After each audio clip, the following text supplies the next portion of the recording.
Assalamualaikum warahmatullahi wabarakatuh.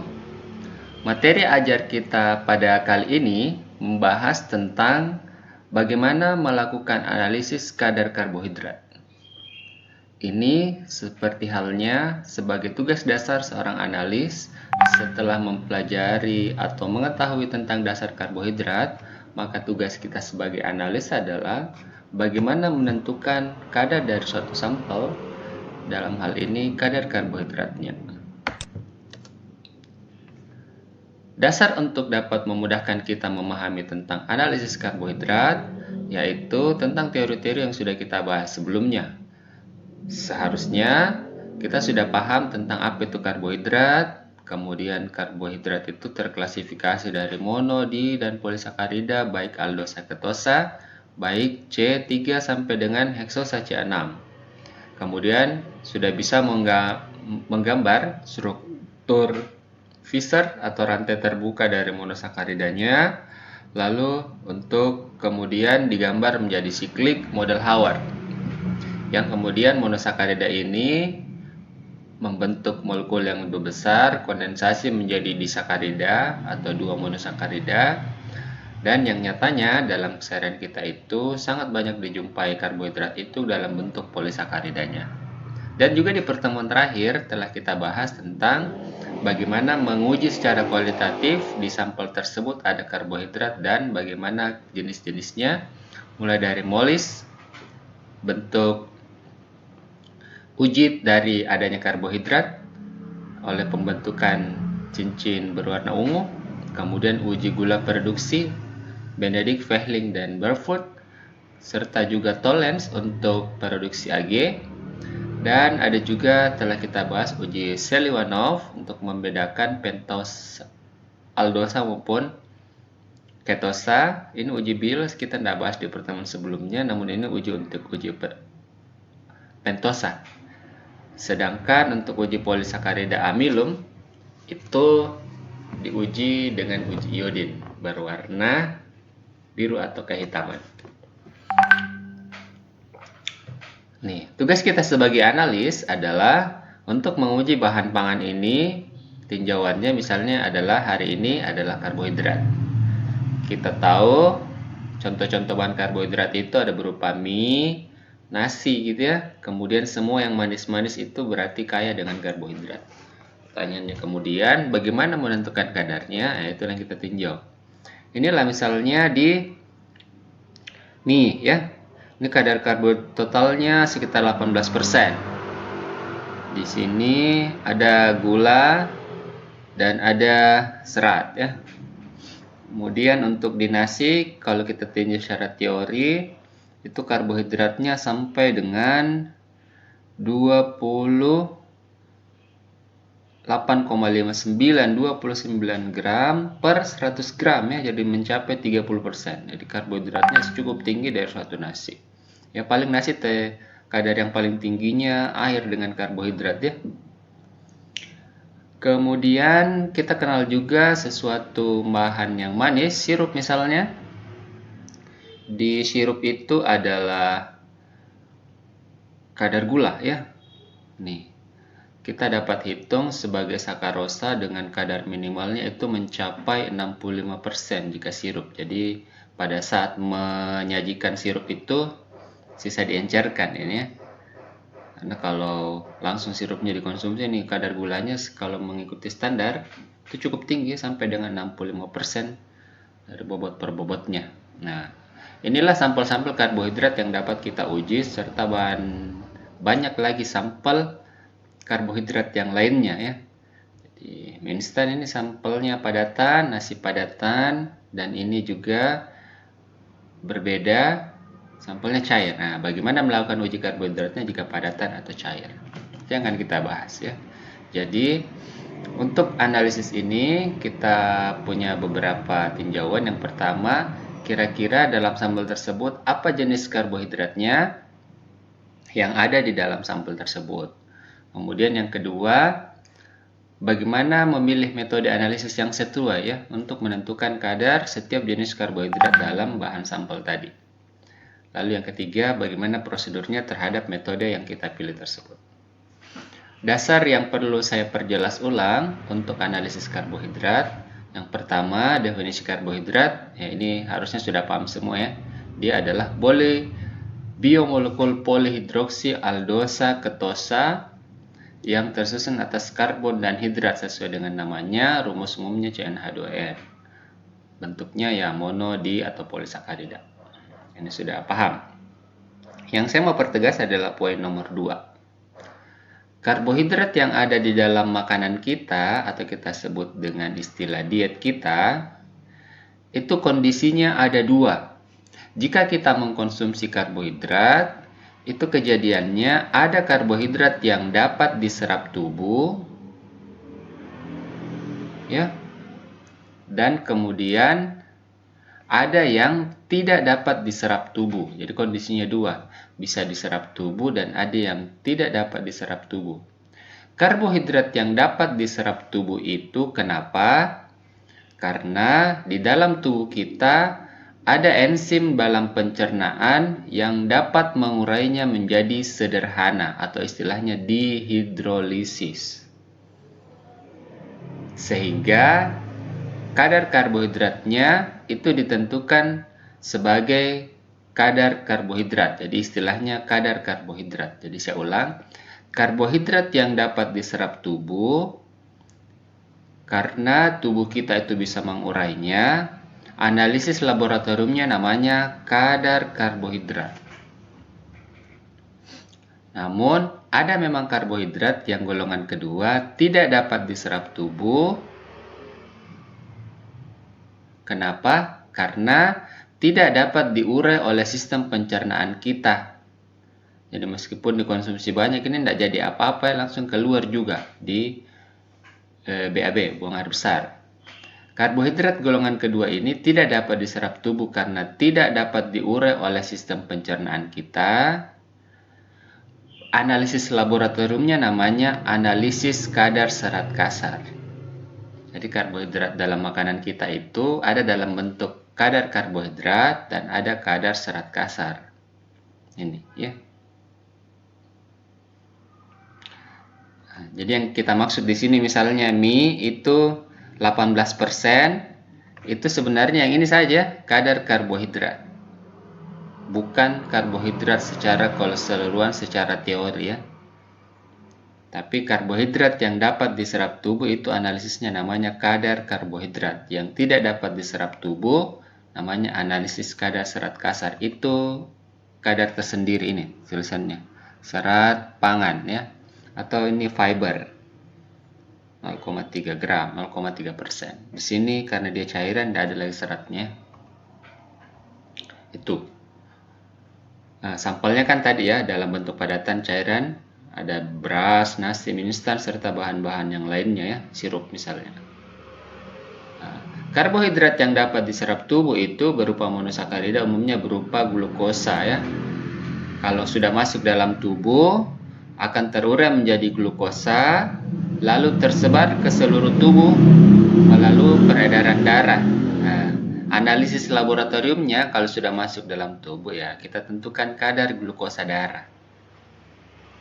Ya. Kemudian teori yang berikutnya saya mau pertegas, ada istilah namanya gula pereduksi.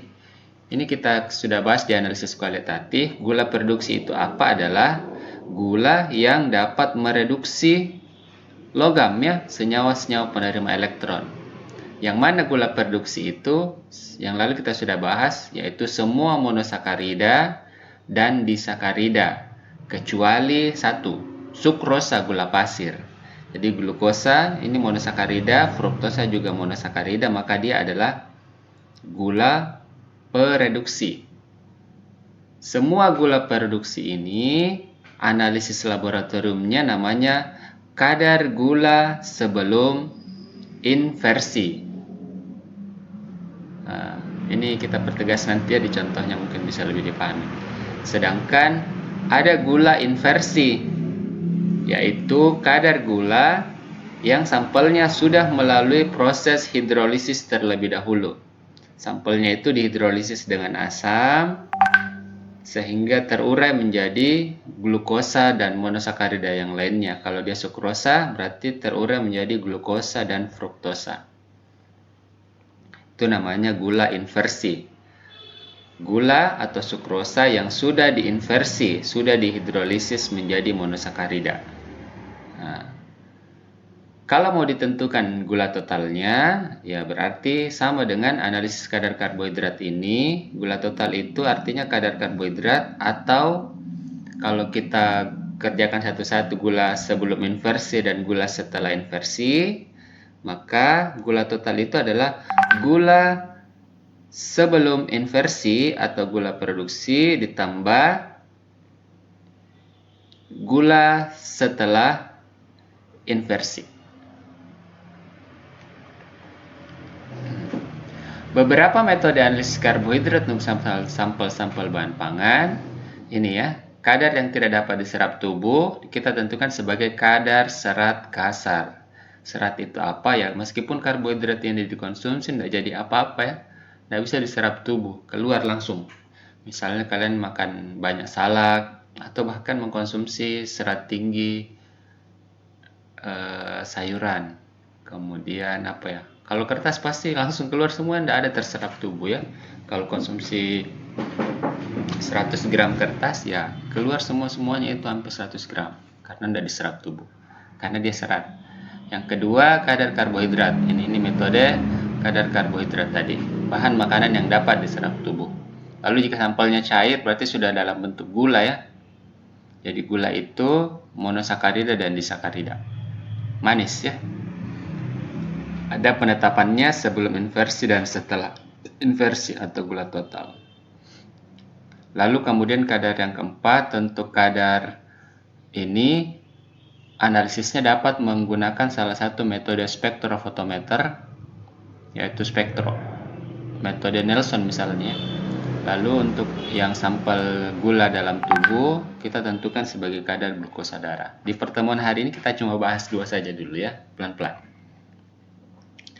Ini yang pertama, serat kasar. Apa itu serat? Kemudian bagaimana persiapannya, alat bahannya, dan bagaimana menghitungnya. Nah, ini tahapan pengerjaan kadar serat kasar. Jadi tadi kita sudah kenali yang namanya serat itu adalah karbohidrat yang apabila dikonsumsi dalam diet atau bahan makanan kita itu tidak dapat diserap tubuh. Maka dia akan dianggap sebagai fiber atau serat yang tidak dapat diserap tubuh. Ampas ini ya. Meskipun dikonsumsi banyak tidak jadi apa-apa, ini hanya untuk memperlancar pencernaan. Kalau terlalu banyak makanya terlalu keras, nanti buang air besarnya karena seratnya berlebih. Sampelnya misalnya saja apa ya, biskuit atau bahan yang lain, itu kita awali dengan cara kita timbang ya. Misalnya kita timbang 3 gram. Kita timbang 3 gram.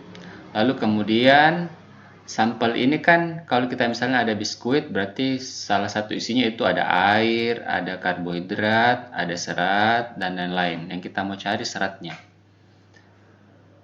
Sampel dari sampel dari biskuit misalnya ini yang kita timbang. Langkah kedua kita masukkan ke wadah sampel dalam gelas piala atau Erlenmeyer ya. Ditambahkan dengan etanol. Ini tujuannya untuk membilas terlebih dahulu lemak-lemak yang ada atau minyak-minyak yang ada dalam sampel. Ini. Pada saat ditambahkan ini, maka jika ada minyak dan sampelnya akan terlarut, minyaknya akan menggenang di permukaan. Yang di permukaan itulah kita lakukan endap tuangkan ya. Nih.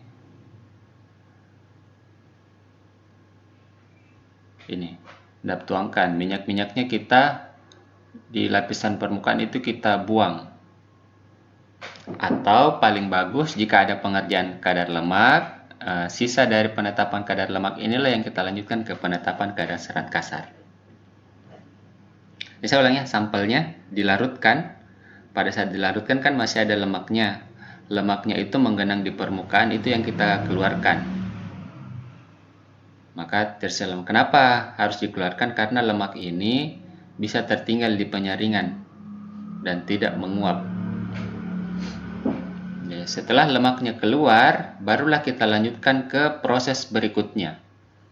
Lemak yang sudah keluar ini, kita sampelnya dilanjutkan dengan menambahkan H2SO4 1,25%. Jadi asam sulfat yang asam kuat ini kita tambahkan ke dalamnya.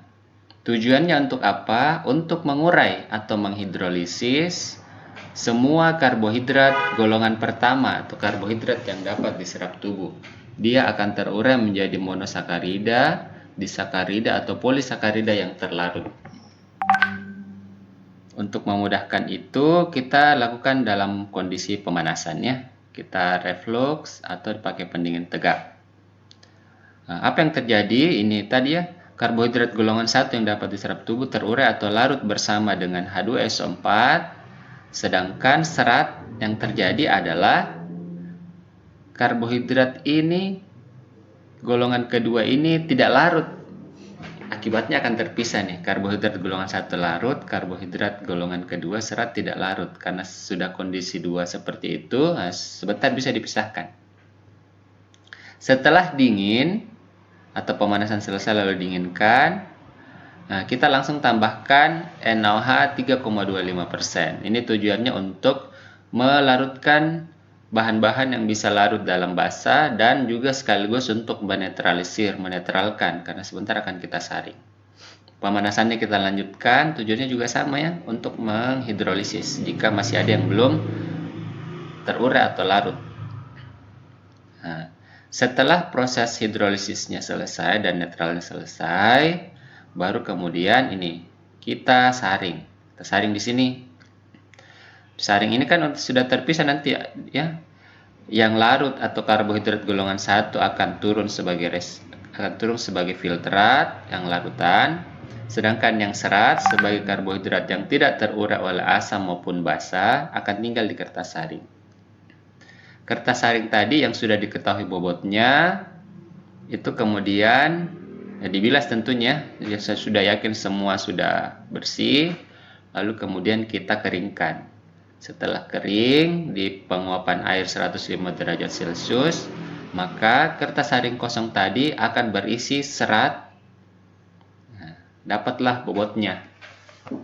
Jadi selisih antara bobot total hasil pengeringan dikurang dengan kertas saring kosong, itulah bobot seratnya. Nanti perhitungan seperti ini ya, Y kurang A, yaitu adalah bobot sampel yang dengan kertas saring sebelum diperjakan. Jadi kertas saring dan sampel ya. Kemudian dikurang A, bobot kertas saring kosong. Ini kata sebelum ini salah ya. Setelah dipejarkan ini hasil pengeringan ini oven yang berserat. Jadi yaitu bobot sampel dengan kertas saringnya dikurangi dengan bobot kertas saring kosong. Maka dapatnya ini yang di atas adalah bobot serat. Per bobot sampel, kalau bobot sampelnya tadi dapat 3 gram berarti per 3 kali 100%. Itulah kadar serat. Jadi apa itu serat? Karbohidrat yang tidak dapat diurai tubuh yang kemudian tinggal pada saat tidak terhidrolisis oleh asam maupun basa. Tinggal di kertas saring, itulah serat. Jadi ilustrasinya ini kondisinya kurang lebih sama dengan di pencernaan. Asam lambung ataupun enzim-enzim dalam tubuh tidak bisa mengurai bahan serat ini, maka akan tersisa sebagai residu. Mudah-mudahan bisa dipahami. Lalu yang kedua adalah golongan karbohidrat yang apabila dikonsumsi dapat diurai tubuh sehingga dapat diserap. Kadar-kadar karbohidrat. Inilah yang kita tentukan sebagai kadar karbohidrat. Yang saya mau pertegasin ya, kadar karbohidrat, kalau kalian dapat judulnya apa itu kadar karbohidrat? Secara teori kan karbohidrat ada monodipolisakarida termasuk serat di dalamnya. Namun jika ada istilah kadar karbohidrat sampel, berarti itu adalah kadar karbohidrat yang dapat diserap tubuh. jika kita mengkonsumsi nasi 100 gram, kira-kira maksimum 30% yang dapat diserap tubuh. Meskipun secara teori itu ada seratnya 10%, berarti totalnya 40. Yang 30% itu sajalah yang maksimum sebagai kadar karbohidrat. Serat kita tidak hitung sebagai karbohidrat.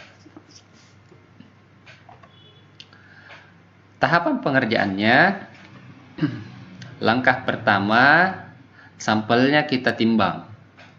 Ini sampel padatan kita timbang ya. Lalu kemudian hasil penimbangan ini dimasukkan ke Erlenmeyer. Asa. Masukkan. Yakin sudah masuk semua. Kita tambahkan batu didih. Lalu ditambahkan pereaksinya. H2SO4 1,25%. Apa yang terjadi? Dilanjutkan dulu ya. Di reflux selama 10 menit. Ini kelamaannya 1,5 jam. 10 menit saja. Pada saat pemanasan atau di reflux ini, yang terjadi adalah sampel yang berupa padatan tadi kita asumsikan sebagai polisakarida akan terhidrolisis atau terurai oleh asam akan menjadi monosakarida, yaitu karbohidrat tunggal ini, glukosa. Nah, setelah dingin, kita harapkan hasilnya semua karbohidrat yang ada dalam sampel sudah terurai menjadi monosakarida glukosa di tahapan sini. Inilah yang kemudian kita mau proses lebih lanjut.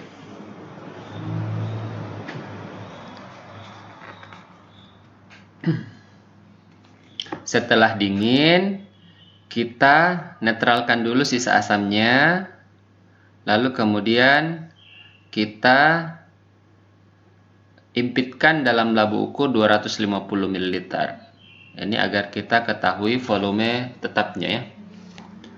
Dari pengimpitan 250 ml itu disaring. Kenapa disaring? Karena masih ada tadi banyak ampas-ampasnya. Nah, yang turun itu adalah atau filtratnya adalah sampel ya. Ini posisinya glukosa itu ya, yang sudah larut dalam aqueous. Asam dan basanya sudah hilang karena sudah saling menetralkan. Nah, itulah yang kemudian sampel kita 250 ml, kita ambil 10 ml saja. Jadi yang 10 ml itu isinya diharapkan ada ini ya, ada glukosa, hasil hidrolisis di atas. Lalu kita tambahkan pereaksi, tambah reagen LUF. Apa isinya LUF?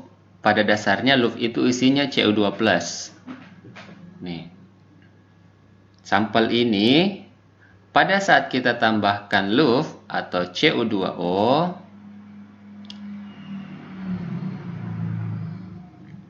akan bereaksi pada saat pemanasan. Hasilnya glukosa atau monosakarida bereaksi dengan CO2+, COO, akan menghasilkan endapan merah bata dan asam glukonat. Semakin banyak gulanya, maka semakin banyak endapan merah batanya. Akibatnya CuO-nya itu yang tersisa semakin sedikit. Jadi nanti di akhir pemanasan ini hasilnya akan berwarna endapan merah bata di dasar, yang di atasnya berupa larutan jernih, larutan yang berwarna kebiruan. Semakin berkurang warna birunya, berarti semakin banyak gulanya. Tahapan berikutnya adalah mengukur sisa CuO ini, karena dia tadi berlebih, kita mau cari berapa sisa CuO-nya. Kalau diketahui sisa CuO-nya, berarti setelah dibandingkan dengan blanko akan ketahuannya berapa CuO yang bereaksi. CuO yang bereaksi itulah setara gula. Kita tambahkan pereaksi H2SO4 tambah Ki tambah sisa CuO tadi atau sampel. Lalu kita panaskan Oh, nggak dipanaskan ya, langsung saja dititrasi dengan Tio dengan menggunakan indikator amilum sampai dengan berwarna putih susu. Jadi saya ulang, ditimbang, dihidrolisis oleh asam sulfat, dipanaskan, hasilnya glukosa ini diencerkan, kita ambil 10 ml saja. Glukosa ini direaksikan dengan LUF atau CU pada proses pemanasan, hasilnya endapan merah bata dan asam glukona. Yang kita mau cari adalah sisa CuO-nya. Sisa CuO-nya itu yang telah dibandingkan terhadap belangko akan dapat setara gula. CuO-nya itu kan kita ukur dengan cara mereaksikan dengan asam Ki.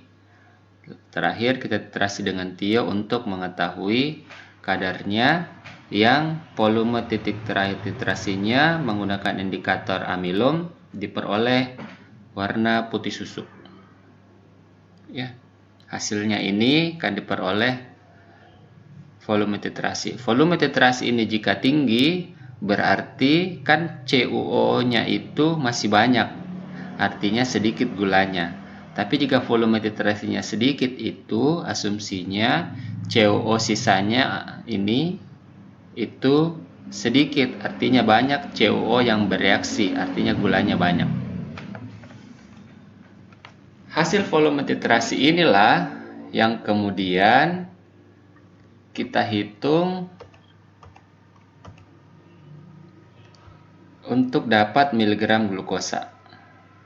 Miligram glukosa ini kita lihat dari tabel berdasarkan volume titrasi. Jadi jika volume titrasinya kan belangkonya awalnya 25 ya. Kalau belangko dikerjakan sama dengan sampel. Ini pereaksinya. LUF 25 ml LUF ini penambahannya harus pakai pipet gondok ya, pipet volume. 25 dikurang volume titrasinya berapa, misalnya 10 berarti 15 ml. 15 ml yang diperlukan itu kita cari di tabel setara miligram glukosanya berapa. Lalu kemudian kita reaksikan dengan faktor pengencerannya. Faktor pengencerannya 25. Kenapa 25? Karena sampelnya dilarutkan hingga 250 ml, yang diambil hanya 10 ml. 250 per 10, 25. Kemudian 0,9 ini adalah faktor konversinya, sebenarnya faktor kimianya juga kita sebutnya ya, faktor perbandingan antara AR glukosa per MR dari disakaridanya per bobot sampel. Jadi kalau misalnya ditimbang ini 1 gram saja ya, dari 100%, maka didapat kadar karbohidratnya. Untuk kadar gula untuk sampel cair kurang lebih sama saja, bedanya hanya tidak perlu pengenceran tahapan ini ya. Dia langsung saja ke tahapan sini, langsung dipipet. Kenapa? Karena sudah cair ya, tidak perlu dihidrolisis lagi, dan dia sudah gula, berarti sudah monodi, sudah langsung bereaksi. Itu saja untuk pertemuan saat ini, mudah-mudahan dipahami. Assalamualaikum warahmatullahi wabarakatuh.